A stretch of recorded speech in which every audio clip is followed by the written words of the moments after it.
Dober dan vsem skupaj. En lep pozdrav še v najnem imenu od Aleša in Martine iz Stražišča pri Kranju, Fare Kranjš Martin. Tudi midva in naša družina v teh dneh, v teh časih preživljamo ta čas izolacije. Pri nas se to čuti tako, da sva v bistvu oba že od 16. marca doma, jaz kot učitelj, Martina kot vzgojiteljica. In moram reči, da nas je ta čas res še bolj zbližal. Ne glede na to, v bistvu, kaj vsi ugotavljajo, kakšne so recimo slabe strani oziroma kakšne bodo posledice, ki seveda nas še čakajo.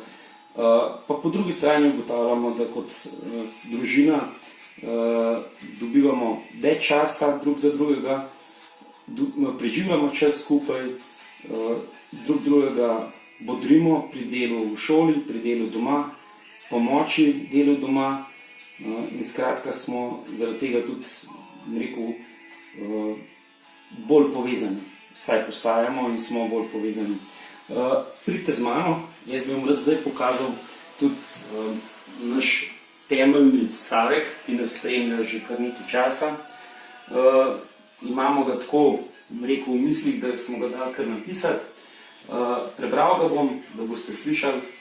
Znam biti reven in znam biti v obilju.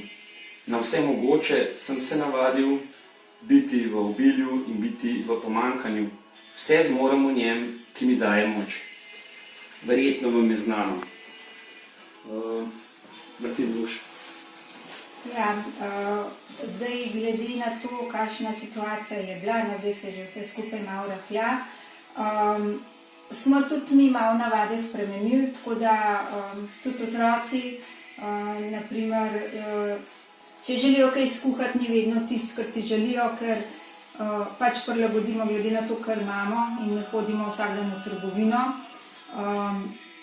Tudi, tako kot tam piše, nismo bili zdaj revni, no, ampak smo se pa vsem prilagodili, tako da znamo biti tudi v manjšem razkošju in vidimo, da tudi tako znamo funkcionirati, ne glede na vse.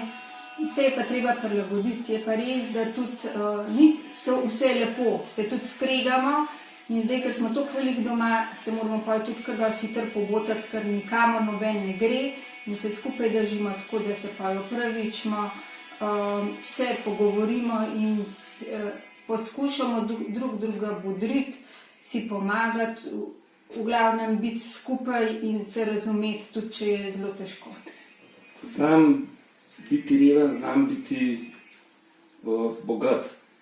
Ta naša bogatost se čuti predvsem v tem, kako se družimo skupaj pri teh kosilih, se pravi dnevnih kosilih, kako se družimo pri večerni molitvi, ko se družimo pri mašah, sodelovanju, tako kot je Martina rekla, seveda ni idealno, tudi skregamo se, tudi recimo drugega spravljamo ob živce, ampak tisti pomemben del za nas, ki sledi, je večer zahvaljevanja in prošenj, kjer v bistvu konec koncev res zaželimo drug drugemu eno odpuščanje in pa opravičilo in pa seveda tisto, kar je ta dan najbolje naredil. In to nas povezuje v bistvu že prej, ampak zdaj v teh časih, kot sem rekel, nas pa to še bolj, ker v bistvu nismo obremenjeni toliko z dodatnimi dejavnostmi od popoldan do, ne vem, mogoče res tudi šole, čeprav redno delajo in se vidi ta duhovna rast in privoščamo vsem, ki imate možnost, ki imate čas, seveda vsi niso na tem, nekateri so v službah in molimo za njih, prosimo za njihovo zdravje, za njihovo trdnost v veri. Za nas pa v bistvu res to pomeni ena nadgradnja s pomočjo Svetega Duha. Jaz bi še nekaj rekla.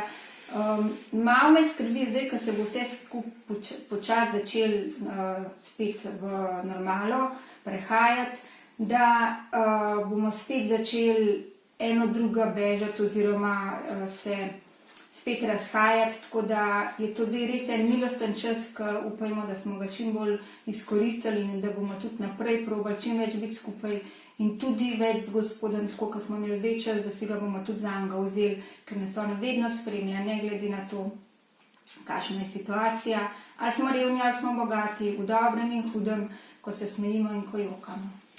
Hvala vsem, zahvalil bi se tudi Eni, ki nas snema, pa tudi ostalim dvem, Izi pa Jobu, ki sta prisotna, ampak ne v tej sobi. Vi pa vsi ostanite blagoslovljeni, ne vas spremlja, seveda vas blagoslov, celoten čas, ki ga preživljate, kjerkoli ste že. Lepo bodite in Adijo. adijo.